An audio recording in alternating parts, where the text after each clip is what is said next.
ಯಾವ ರೀತಿಯಾದಂತ ಆಡಳಿತವನ್ನು ನಡೆಸ್ತಾ ಇದೆ ಅನ್ನುವಂಥದ್ದನ್ನ ಕರಾವಳಿಯ ಜನರಿಗೆ ನಮಗೆ ಬಹಳ ಸ್ಪಷ್ಟತೆ ಇದೆ. ಬಿಜೆಪಿ ಅಧಿಕಾರದ ಅವಧಿಯಲ್ಲಿ ಕರಾವಳಿಯ ಜಿಲ್ಲೆಗಳಲ್ಲಿ ಯಾವ ರೀತಿಯಾದಂತಹ ಅಭಿವೃದ್ಧಿಗಳಾಗಿತ್ತು, ಈಗ ಕಳೆದ 2 ವರ್ಷಗಳ ಅವಧಿಯಲ್ಲಿ ಅಭಿವೃದ್ಧಿ ಅನ್ನುವಂಥದ್ದು ಕನಸು ಅನ್ನುವಷ್ಟರ ಮಟ್ಟಿಗೆ ಕರಾವಳಿ ಜಿಲ್ಲೆಗಳನ್ನ ಈ ರಾಜ್ಯ ಸರ್ಕಾರ ಅವಗಣನೆಯನ್ನ ಮಾಡಿರುವುದನ್ನು ನಾವು ಕಂಡಿದ್ದೇವೆ. ಇದರ ಜೊತೆಯಲ್ಲಿ ಕಳೆದ ಬಾರಿಗೆ ಸಿದ್ದರಾಮಯ್ಯನವರ ಸರ್ಕಾರದಲ್ಲಿ ಟಿಪ್ಪು ಜಯಂತಿಯ ಆಚರಣೆ, ಶಾದಿ ಭಾಗ್ಯದ ಯೋಜನೆ, ಸರಣಿ ರೂಪದಲ್ಲಿ ಹಿಂದೂ ಕಾರ್ಯಕರ್ತರ ಹತ್ಯೆಗಳು ಇವೆಲ್ಲವೂ ಕೂಡ ಹಿಂದಿನ ಸಿದ್ದರಾಮಯ್ಯನವರ ಸರ್ಕಾರದ 5 ವರ್ಷದ ಆಡಳಿತದಲ್ಲಿ ನಡೆದಿತ್ತು. ಈಗ ಮತ್ತೆ 2 ವರ್ಷದ ಅವಧಿಯಲ್ಲಿ ಮುಸಲ್ಮಾನರಿಗೆ 4% ಮೀಸಲಾತಿಯನ್ನ ಗುತ್ತಿಗೆಯಲ್ಲಿ ಕೊಡೋದ್ರ ಮುಖಾಂತರ ಸಂವಿಧಾನ ವಿರೋಧಿಯಾದಂತಹ ನೀತಿಯನ್ನ ಸಿದ್ದರಾಮಯ್ಯ ಸರ್ಕಾರ ಇವತ್ತು ತೆಗೆದುಕೊಂಡಿದೆ. ದೇಶದ ಯಾವುದೇ ರಾಜ್ಯಗಳಲ್ಲಿ ಕಾಂಟ್ರಾಕ್ಟ್ಗಳಲ್ಲಿ ಗುತ್ತಿಗೆಗಳಲ್ಲಿ ಮುಸಲ್ಮಾನರಿಗೆ ಮೀಸಲಾತಿಯನ್ನು ಕೊಟ್ಟಂತ ಉದಾಹರಣೆ ಕರ್ನಾಟಕದ ಯಾವುದೇ ರಾಜ್ಯದಲ್ಲಿ ಇಲ್ಲ. ಧರ್ಮಾಧಾರಿತವಾದಂತಹ ಮೀಸಲಾತಿಯನ್ನ ಕೊಡ್ಲಿಕ್ಕೆ ಆಗೋದಿಲ್ಲ ಅಂತೇಳಿ ಸಂವಿಧಾನ ಸ್ಪಷ್ಟವಾಗಿ ಹೇಳಿದ್ರು ಕೂಡ ಮುಸಲ್ಮಾನರನ್ನ ಓಲೈಕೆ ಮಾಡಬೇಕು ಅನ್ನುವಂತ ಏಕೈಕ ಕಾರಣದಿಂದ 4% ಮೀಸಲಾತಿಯನ್ನ ಇವತ್ತು ಸರ್ಕಾರ ಕೊಟ್ಟಿದೆ. ನಾನು ಅನ್ಕೊಳ್ತೇನೆ, ಸಿದ್ದರಾಮಯ್ಯ ಸರ್ಕಾರ ಅಧಿಕಾರಕ್ಕೆ ಬಂದಂತ ಎಲ್ಲ ಸಂದರ್ಭಗಳಲ್ಲಿ ಹಿಂದೂಗಳನ್ನ ಬಹಳ ದೊಡ್ಡ ಪ್ರಮಾಣದಲ್ಲಿ ಅವಹೇಳನ ಮಾಡ್ತಾ ಮುಸಲ್ಮಾನರನ್ನ ಓಲೈಕೆಯನ್ನು ಮಾಡುವಂತ ಎಲ್ಲ ರೀತಿಯಾದಂತಹ ಕೆಲಸ ಕಾರ್ಯಗಳನ್ನ ಈ ಸರ್ಕಾರ ಮಾಡ್ತಾ ಬಂದಿದೆ. ಕಳೆದ ಬಾರಿ ಲೋಕಸಭಾ ಚುನಾವಣೆಗಳು ನಡೆದಾಗ ನಿಮಗೆ ಗೊತ್ತಿದೆ, ಹನುಮಾನ್ ಜಯಂತಿಯ ಸಂದರ್ಭದಲ್ಲಿ ಹನುಮಾನ್ ಚಾಲೀಸವನ್ನ ಯಾರೋ ಬೆಂಗಳೂರಿನ ಫುಟ್ಪಾತ್ ನಲ್ಲಿ ಒಬ್ಬ ಕಾರ್ಡ್ಗಳನ್ನು ಹಾಕೊಂಡು ಹೇಳ್ದ ಅಂತಂದಾಗ ಆತನ ಅಂಗಡಿಗಳ ಮೇಲೆ ದಾಳಿಗಳನ್ನು ಈ ಸರ್ಕಾರ ಮಾಡಿತ್ತು. ಇವತ್ತು ಮುಸಲ್ಮಾನರು ರಸ್ತೆಗಳಲ್ಲಿ ಮಾರಕಾಸ್ತ್ರಗಳನ್ನ ಇಟ್ಕೊಂಡು ವೀಲಿಂಗ್ ಗಳನ್ನ ಸ್ಟೈಲ್ ಗಳನ್ನ ಮಾಡ್ಕೊಂಡು ಹೋಗಿದ್ರು ಕೂಡ ಈ ಸರ್ಕಾರ ಮಾತಾಡ್ತಾ ಇಲ್ಲ.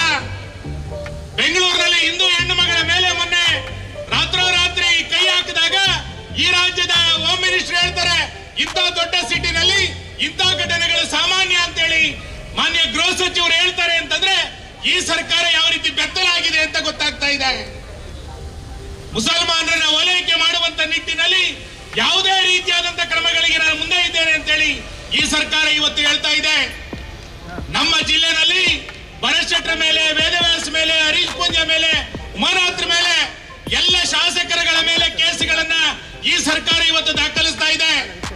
ಕಾರ್ಯಕರ್ತರ ಮೇಲೆ ಎಲ್ಲ ಕಡೆಗಳಲ್ಲಿ ಸುಳ್ಳು ಕೇಸುಗಳನ್ನು ಹಾಕೊಳ್ತಾ ಇದ್ದಾರೆ. ಪೊಲೀಸರಿಗೆ ಅನಿಸ್ತಾ ಇದೆ ಈ ಸರ್ಕಾರ ಶಾಶ್ವತ ಅಂತೇಳಿ ನೀವು ಅಂದ್ಕೊಂಡಿದ್ದೀರಿ. ಮುಂದಿನ 3 ವರ್ಷದಲ್ಲಿ ಕರ್ನಾಟಕದಲ್ಲಿ ಮತ್ತೆ ಬಿಜೆಪಿ ಸರ್ಕಾರ ಬರುತ್ತೆ. ಯಾವ ರೀತಿಯಾದಂತ ಪ್ರಕರಣಗಳು ಕರ್ನಾಟಕದಲ್ಲಿ ಆಗಿದೆ ಅನ್ನೋದನ್ನ ನಾವು ಮರೆಯಲಿಕ್ಕೆ ಸಾಧ್ಯನೇ ಇಲ್ಲ. ಮುಸಲ್ಮಾನರನ್ನ ಓಲೈಕೆ ಮಾಡಬೇಕು ಅನ್ನುವ ಕಾರಣಕ್ಕೋಸ್ಕರ 4% ಮೀಸಲಾತಿಯನ್ನು ಕೊಡ್ತೀರಿ. ಹೇಗೆ ಬೇಕಾದ್ರೂ ಮುಸಲ್ಮಾನರ ರಸ್ತೆಗಳಲ್ಲಿ ಓಡಾಡಬಹುದು ಅಂತೇಳಿ ಈ ಸರ್ಕಾರ ಗ್ರೀನ್ ಸಿಗ್ನಲ್ ಗಳನ್ನು ಕೊಡುತ್ತೆ. 50,000 ಬೆಲೆ ಏರಿಕೆಯ ಬಗ್ಗೆ ನಾನು ಮಾತಾಡ್ಲಿಕ್ಕೆ ಹೋಗೋದಿಲ್ಲ. ಯಾವ ಪ್ರಮಾಣದ ಬೆಲೆ ಏರಿಕೆ? 48ಕ್ಕೂ ಹೆಚ್ಚು ವಸ್ತುಗಳ ಮೇಲೆ ಇವತ್ತು ಬೆಲೆ ಏರಿಕೆಯನ್ನ ಈ ಸರ್ಕಾರ ಇವತ್ತು ಮಾಡಿದೆ. ಹಾಲಿನ ಮೇಲೆ 3 ಬಾರಿ ಬೆಲೆ ಏರಿಕೆಯನ್ನು ಮಾಡಿತು. ಪೆಟ್ರೋಲ್ ಡೀಸೆಲಿನ ಮೇಲೆ ಬೆಲೆ ಏರಿಕೆಯನ್ನು ಜಾಸ್ತಿ ಮಾಡಿದ್ರು. ರೆವಿನ್ಯೂ ಇಲಾಖೆ ಎಲ್ಲ ದಾಖಲಾತಿಗಳನ್ನ ಬೆಲೆ ಏರಿಕೆಗಳು ಜಾಸ್ತಿ ಆಯ್ತು. ಸ್ಟಾಂಪ್ ಡ್ಯೂಟಿ ಜಾಸ್ತಿ ಆಯ್ತು.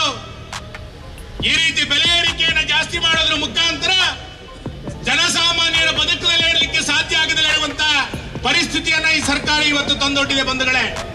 ಈ ಹಿನ್ನೆಲೆಯಲ್ಲಿ ಜನಾಕ್ರೋಶ ಯಾತ್ರೆ ರಾಜ್ಯದ ಜನರನ್ನ ಜಾಗೃತಗೊಳಿಸಬೇಕು. 5 ಗ್ಯಾರಂಟಿಗಳನ್ನ ಕೊಟ್ಟು ಅಭಿವೃದ್ಧಿಗಳನ್ನ ಮಾಡೋದಿಲ್ಲ. ಗ್ಯಾರಂಟಿ ಯೋಜನೆಗಳಿಗೆ ಜನರ ತೆರಿಗೆಯ ಜೊತೆನಲ್ಲಿ ಬೆಲೆ ಏರಿಕೆಯನ್ನು ಮಾಡಿ ಹಣ ಸಂಗ್ರಹವನ್ನು ಮಾಡ್ತೇವೆ ಎನ್ನುವಂತ ಮನೋಭಾವನೆಯನ್ನ ಈ ಸರ್ಕಾರ ಇವತ್ತೇನು ಇಟ್ಕೊಂಡಿದೆ. ಇದರ ವಿರುದ್ಧ ಈ ಜನಾಕ್ರೋಶ ಯಾತ್ರೆ ಇವತ್ತು ನಡೀತಾ ಇದೆ. ಮುಂದಿನ 15 ದಿನಗಳ ಕಾಲ 2-3 ಹಂತಗಳಲ್ಲಿ ನಡೆಯುವಂತ ಈ ಜನಾಕ್ರೋಶ ಯಾತ್ರೆಗೆ ನಾವೆಲ್ಲರೂ ಕೂಡ ಬೆಂಬಲವನ್ನು ಕೊಡೋಣ. ಮುಂದಿನ ಜಿಲ್ಲಾ ಪಂಚಾಯತ್, ತಾಲೂಕ್ ಪಂಚಾಯತ್ ಚುನಾವಣೆಯ ಸಂದರ್ಭದಲ್ಲಿ ನಮ್ಮ ಗ್ರಾಮಗಳಲ್ಲಿ ರಾಜ್ಯ ಸರ್ಕಾರದ ಈ ಜನವಿರೋಧಿ ನೀತಿ ಕೇಸ್ ಆಗುವಂತ ಸಂದರ್ಭದಲ್ಲಿ ಹೋರಾಟವನ್ನು ಮಾಡಿದ್ವಿ. ನಮ್ಮ ಕಾರ್ಯಕರ್ತರನ್ನ ಕೆಣಕಲಿಕ್ಕೆ ಬಂದಂತ ಸಂದರ್ಭದಲ್ಲಿ ಹೋರಾಟವನ್ನು ಮಾಡಿದ್ವಿ. ಈ ಜಿಲ್ಲೆಯಲ್ಲಿ ಗೋಹತ್ಯೆ ನಿರಂತರವಾಗಿ ನಡೀತಾ ಇರುವಂತಹ ಸಂದರ್ಭದಲ್ಲಿ, ಗೋವುಗಳನ್ನ ಬೇಕಾಬಿಟ್ಟಿ ಕೊಂಡೋಗುವಂತಹ ಸಂದರ್ಭದಲ್ಲಿ ಹೋರಾಟವನ್ನ ಮಾಡಿದ್ದೇವೆ.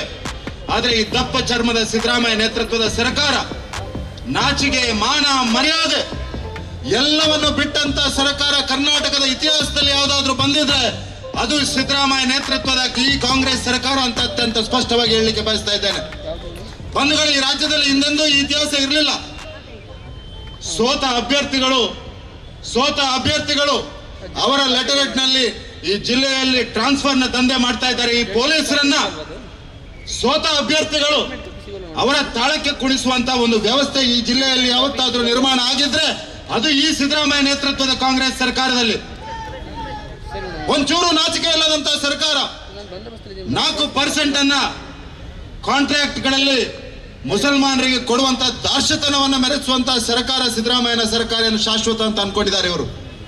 ಬಂಧುಗಳೇ, ನಾನು ಈ ಸಂದರ್ಭದಲ್ಲಿ ರಾಜ್ಯ ಅಧ್ಯಕ್ಷರಿಗೆ ಅತ್ಯಂತ ಸ್ಪಷ್ಟವಾಗಿ ಇಲ್ಲಿರುವ ಎಲ್ಲ ಕಾರ್ಯಕರ್ತರ ಪರವಾಗಿ ಹೇಳ್ತಾ ಇದ್ದೇನೆ, ನೀವು ಮುನ್ನುಗ್ಗಿ ದಕ್ಷಿಣ ಕನ್ನಡ ಜಿಲ್ಲೆಯ ಈ ಹಿಂದುತ್ವದ ನೆಲದ ಕಾರ್ಯಕರ್ತರು ನಾವೆಲ್ಲರೂ ಒಂದೇ ಸ್ವರದಲ್ಲಿ ಒಟ್ಟಾಗಿ ಈ ಸಿದ್ದರಾಮಯ್ಯ ನೇತೃತ್ವದ ಹಿಂದೂ ವಿರೋಧಿ ಸರ್ಕಾರವನ್ನ ತೊಲಗಿಸುವ ತನಕ ಅದೆಷ್ಟೇ ದಿನವಾಗಲಿ ಹೋರಾಟ ನಿಲ್ಲುವುದಿಲ್ಲ ಅನ್ನುವಂಥದ್ದನ್ನು ಈ ನೆಲದಿಂದ ಅತ್ಯಂತ ಸ್ಪಷ್ಟವಾಗಿ ತಮ್ಮೆಲ್ಲರ ಬೆಂಬಲದೊಂದಿಗೆ, ತಮ್ಮೆಲ್ಲರ ಸಹಕಾರದೊಂದಿಗೆ ರಾಜ್ಯ ಅಧ್ಯಕ್ಷರಿಗೆ ಭರವಸೆಯ ಮಾತುಗಳನ್ನು ಹೇಳ್ತಾ ಹೆಚ್ಚಿಗೆ ಏನನ್ನು ಮಾತನಾಡಿದೆ.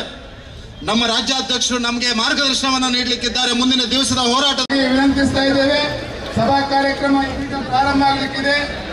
ಸಭಾಧ್ಯಕ್ಷತೆಯನ್ನು ನಮ್ಮ ಜಿಲ್ಲಾಧ್ಯಕ್ಷರಾದಂತಹ ಸತೀಶ್ ಕುಂಪಲ್ ರವರು, ನಮ್ಮ ಭಾರತೀಯ ಜನತಾ ಪಾರ್ಟಿಯ ರಾಜ್ಯಾಧ್ಯಕ್ಷರಾದಂತಹ ಶ್ರೀ BY ವಿಜಯೇಂದ್ರ ಅವರು, ವಿಧಾನ ಪರಿಷತ್ನ ಪ್ರತಿಪಕ್ಷ ನಾಯಕರಾದಂತಹ ಛಲವಾದಿ ನಂದೇಗೌಡರವರು, ಮಾಜಿ ಸಚಿವರಾದಂತಹ ಶ್ರೀರಾಮುಲು ಅವರು, ಕೋಟಾ ಶ್ರೀನಿವಾಸ ಪೂಜಾರಿ ಅವರು, ನಮ್ಮ ಜಿಲ್ಲೆಯ ನೆಚ್ಚಿನ ಸಂಸದರಾದಂತಹ ಕೋಟಾ ಶ್ರೀನಿವಾಸ ಕ್ಯಾಪ್ಟನ್ ವಿಜಯ್ ಚೌಟಾರ್ ಅವರು, ಸುನೀಲ್ ಕುಮಾರ್ ಅವರು, ಎನ್ ರವಿಕುಮಾರ್ ಅವರು, ರಾಜ್ಯ ಪ್ರಧಾನ ಕಾರ್ಯದರ್ಶಿ ಪ್ರೀತಮ್ ಗೌಡರು, ವೇದಿಕೆಯ ಶಾಸಕರಾದಂತಹ ಸ್ವಲ್ಪ ಮುಂದೆ ಹೋಗಬೇಕು. ಆ ಕಡೆಯಿಂದ ಪ್ರೀತಮ್ ಗೌಡರು, ಶಾಸಕರಾದಂತಹ ರಾಜ್ಯಾಧ್ಯಕ್ಷರಾದಂತಹ AS ಪಾಟೀಲ್ ನಡಾವಳಿ, ಸ್ವಲ್ಪ ಮುಂದೆ ಕಳಿಸಿ. ಶಾಸಕರಾದ ಉಮಾನಾಥ್ ಕೋಟ್ಯಾನ್, ರಾಜೇಶ್ ನಾಯಕ್, ವೇದವ್ಯಾಸ್ ಕಾಮತ್, ಡಾಕ್ಟರ್ ವೈ ಭರತ್ ಶೆಟ್ಟಿ, ಶ್ರೀ ಹರೀಶ್ ಪುರಿ. ವೇದಿಕೆಯಿಂದ ಸ್ವಲ್ಪ ಮುಂದಕ್ಕೆ ಹೋಗ್ಬೇಕು. ವೇದಿಕೆ ಬಳಿ ಕಾರ್ಯಕರ್ತರು ಸ್ವಲ್ಪ ಮುಂದಕ್ಕೆ ತಗೋಬೇಕು. ಕಿಶೋರ್ ಕುಮಾರ್ ವಿಧಾನ ಪರಿಷತ್ ಸದಸ್ಯರು, ನಾಗರಾಜ ಶೆಟ್ಟಿ ಮಾಜಿ ಸಚಿವರು, ಸ್ವಲ್ಪ ಮುಂದೆ ಕಳಿಸಿ.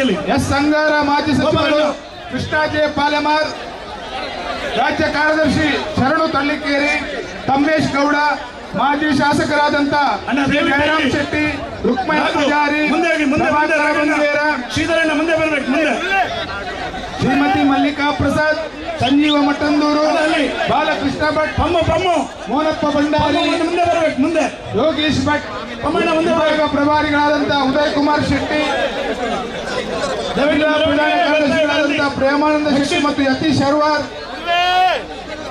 ಮುರಳಿಯಣ್ಣ ದಯವಿಟ್ಟು ಅಲ್ಲಿ ಹಿಂದೆ ಕಳಿಸಿ. ಶ್ರೀಮತಿ ಆಶಾ ತಿಮ್ಮಪ್ಪ ಗೌಡ, ಅರುಣ್ ಕುಮಾರ್ ಪುತ್ತಿರ ಇವರೆಲ್ಲರೂ ಕೂಡ ವೇದಿಕೆಯಲ್ಲಿ ಆಸೀನರಾಗಬೇಕಾಗಿ ವಿನಂತಿಸ್ತಾ ಇದ್ದೇನೆ. ವೇದಿಕೆಯಲ್ಲಿ ಆಸೀನರಾಗಬೇಕಾಗಿ ವಿನಂತಿಸ್ತಾ ಇದ್ದೇನೆ. ದಯಮಾಡಿ ಎಲ್ಲ ಕಾರ್ಯಕರ್ತ ಬಂಧುಗಳಲ್ಲಿ ವಿನಂತಿ, ಎದುರು ಯಾರು ನಿಂತಿದ್ದೀರಾ ನೀವು ಅಲ್ಲೇ ಕೂತ್ಕೊಳ್ಳಿ, ದಯಮಾಡಿ ಕೂತ್ಕೊಳ್ಳಿ, ಎಲ್ಲರೂ ಕೂತ್ಕೊಳ್ಳಿ. ಒಂದು ದಿನ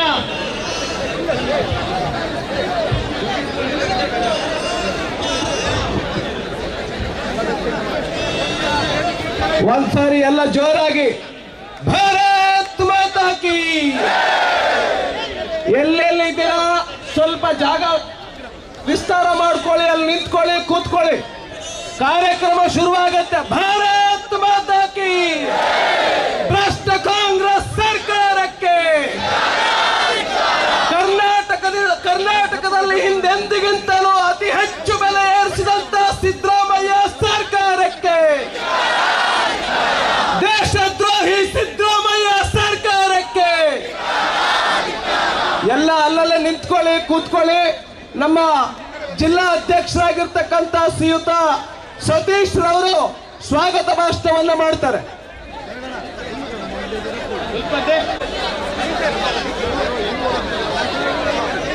ನೀವು ಕೂತ್ಕೊಳ್ಳದಿದ್ರೆ ಶಬ್ದ ಆದ್ರೂ ಕಡಿಮೆ ಮಾಡಿ. ಒಂದ್ ನಿಮಿಷ ಕಾರ್ಯಕ್ರಮ ಶುರು ಮಾಡ್ಬೋದಾ?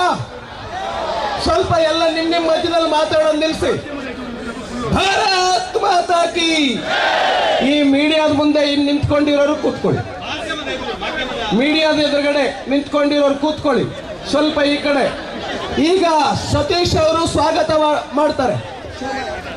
ತಾರೀಕು ನಮ್ಮ ರಾಜ್ಯದಲ್ಲಿ ನಮ್ಮ ರಾಜ್ಯಾಧ್ಯಕ್ಷರಾದ ಸನ್ಮಾನ್ಯ PY ವಿಜೇಂದ್ರ ಅವರ ನೇತೃತ್ವದಲ್ಲಿ ಇವತ್ತು ನಮ್ಮೆಲ್ಲರ ಶಾಸಕರು ಕಂಗಾಲಾಗಿದ್ದಾರೆ. ರಾಜ್ಯಾಧ್ಯಕ್ಷರೇ, ಈ ಮಂಗಳೂರು ಮಹಾನಗರ ಪಾಲಿಕೆಗೆ ಪ್ರಥಮವಾಗಿ ಯಾವ್ದಾದ್ರೂ ಮುಖ್ಯಮಂತ್ರಿ ಇದ್ರೆ ಅದು BS ಯಡಿಯೂರಪ್ಪ ಅಂತ ಹೇಳಿಕೆ ನಾನು ಅತ್ಯಂತ ಸಂತೋಷ ಪಡ್ತೇನೆ. ಯಡಿಯೂರಪ್ಪರು ಕೊಟ್ಟ 100 ಕೋಟಿಯ ನಂತರ ಈ ನಮ್ಮ ಜಿಲ್ಲೆಗೆ ಬೇರೆ ಬೇರೆ ಹೆಚ್ಚಿನ ಮಾಜಿ ಮುಖ್ಯಮಂತ್ರಿಗಳಾದ DV ಸದಾನಂದ ಗೌಡರು ಈ ಜಿಲ್ಲೆಗೆ ದೊಡ್ಡ ಕೊಡುಗೆಯನ್ನ ಕೊಟ್ಟಿದ್ದಾರೆ. ಈ ಸಂದರ್ಭದಲ್ಲಿ ನಾನು ಇವತ್ತು ಒಂದೇ ಮಾತನ್ನಾಗಿದ್ರೆ ವಿಧಾನಸಭೆ ನಡುಗುದು ಅಂತ ಇತ್ತು. ನಾನು ಹೇಳಲಿಕ್ಕೆ ಇಚ್ಛೆ ಪಡ್ತೇನೆ, ಭಾರತೀಯ ಕಾಂಗ್ರೆಸ್ ಗಡಗಡ ಆಗ್ತದೆ ಅಂತ ಹೇಳಲಿಕ್ಕೆ ನಾನು ಇಚ್ಛೆ ಪಡ್ತೇನೆ. ಮಾಡಿದ್ದಾರೆ ನಾನಾ ರೀತಿಯ ತೊಂದರೆಗಳನ್ನ ಕೊಡುವಂತ ಸರ್ಕಾರ ಇವತ್ತು ಈ ರಾಜ್ಯದಲ್ಲಿ ಇದೆ. ಈ ರಾಜ್ಯದಲ್ಲಿ ಇವತ್ತು ನಿರಂತರವಾಗಿ ಜನಾಕ್ರೋಶದ ಈ ಒಂದು ಕ್ಷೇತ್ರದ ಅಧ್ಯಕ್ಷರಾದ ರಮೇಶ್